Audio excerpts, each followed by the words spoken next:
नमस्कार and welcome students. Doctor Devendra Sharma, सहायक आचार्य समाजशास्त्र, राजकीय महिला महाविद्यालय सादुलशहर से।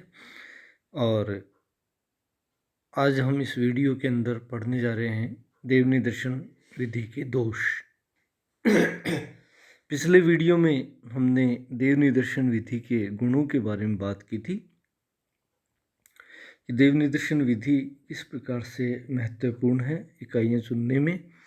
और आज इस वीडियो के माध्यम से हम उसकी जो समस्याएं हैं उसके बारे में बात करने जा रहे हैं। तो आपसे निवेदन जरूर रहेगा कि आप हमारी वीडियो को लाइक शेयर जरूर करें, व्यूज़ दें और चैनल को बेल आइकन दबाकर सब्सक्राइब जरूर करें। तो आइए हम देखते हैं कि देव निदर्शन विधि किस प्रकार से ये कहा गया कि दोषयुक्त या समस्या युक्त है वो हो सकती है। सबसे पहले इसमें बात की गई कि बड़े समग्र की सभी इकाइयों के सूचीकरण में कठिनता दिखाई देती है। देव निदर्शन विधि में कहा गया कि संपूर्ण समग्र का सूचीकरण करना जरूरी होता है। सूचीकरण से मतलब है कि इसमें पूरे समग्र की सभी इकाइयों की सूची बनानी पड़ती है। कई बार समग्र इतना ज़्यादा बड़ा होता है कि जिसकी पूर्ण सूची बनाना आसान नहीं होता है, और ऐसी स्थिति के अंदर जो अध्ययन की वस्तुनिष्ठता है वो समाप्त होती है, क्योंकि सभी इकाइयों को चुनने की समान संभावनाएं प्राप्त नहीं होती है। जो इकाइयाँ सूची में सम्मिलित हो जाती है केवल उन्हीं में से इकाइयों का चुनाव होता है। तो बड़े समग्र की इकाइयों के सूचीकरण की कठिनता आने के कारण से देव निदर्शन पद्धति में इकाइयों का चुनाव उतना तटस्थ और निष्पक्ष नहीं रह पाता है। छोटे समग्र के प्रतिनिधित्व में कठिनता आती है।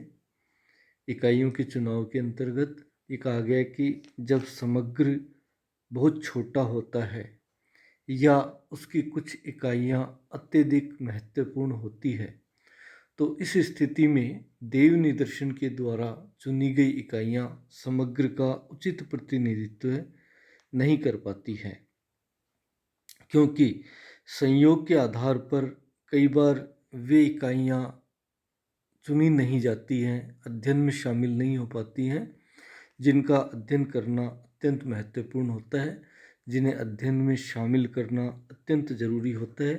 तो ऐसी स्थिति में जो दूसरे निदर्शन हैं जिनके अंतर्गत की हम सविचार निदर्शन या उद्देश्यपूर्ण निदर्शन की बात करते हैं, तो उन निदर्शनों को ज़्यादा महत्वपूर्ण माना जाता है कि उनके आधार पर वे इकाइयाँ चुनी जा सकती है। तो समग्र छोटा होने पर भी ये कहा गया कि देव निदर्शन पद्धति के अंदर समस्याओं का सामना है वो करना पड़ता है।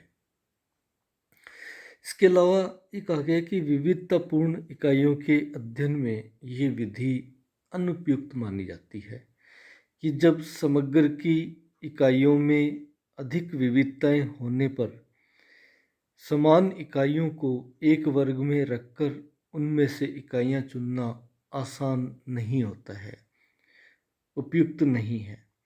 जबकि देव निदर्शन में किसी भी कार्य इकाइयों का चुनाव हो सकता है और विविधतापूर्ण समग्र में से देव निदर्शन के द्वारा चुनी गई इकाइयाँ उपयुक्त नहीं मानी जाती है। कारण इसका ये है कि देव निदर्शन में यदि तभी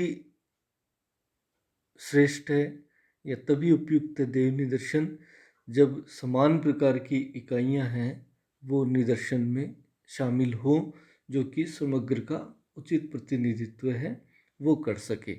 लेकिन विविधता होने पर ये जो विधि है वो उतनी ज़्यादा उपयुक्त नहीं रह पाती है। अन्य जो विधियां हैं निदर्शन की वो ज़्यादा उपयुक्त है, वो मानी जाती है। इसके अलावा विस्तृत समग्र की इकाइयों से संपर्क में कठिनता की बात की गई कि कई बार जो समग्र है उसमें से चुनी गई इकाइयाँ बहुत ज़्यादा दूरी पर फैली होती है और चयनित इकाइयों से संपर्क स्थापित करना कठिन कार्य होता है। यदि चयनित इकाइयों के समान ही विशेषता रखने वाली अन्य इकाइयों का चुनाव कर लिया जाता है जिनका फैलाव कम हो, तो उनसे संपर्क स्थापित करना आसान कार्य होता है और अध्ययन पर भी कोई प्रभाव उसका नहीं पड़ता है। लेकिन देव निदर्शन इस बात की अनुमति नहीं देता है कि चुनी हुई इकाइयों के स्थान पर अन्य समान इकाइयों को अध्ययन में शामिल किया जाए। तो देव निदर्शन के अंतर्गत केवल चुनी हुई इकाइयाँ ही अध्ययन में शामिल करने की बात की गई।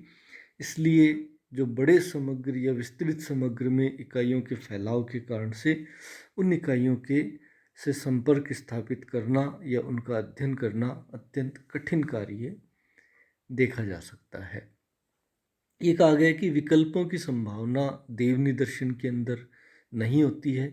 एक अच्छे निदर्शन का ये गुण होता है कि देव योग से चुनी गई इकाइयों को ही अध्ययन में शामिल किया जाए, परंतु एक बार इन इकाइयों के विकल्प के रूप में अन्य इकाइयाँ, कई बार ऐसा होता है कि इन इकाइयों के विकल्प के रूप में अन्य इकाइयाँ हैं वो चुननी पड़ती है, जबकि देव निदर्शन में विकल्प की संभावना नहीं पाई जाती और मूल निदर्शन पर बने रहना कठिन हो जाता है।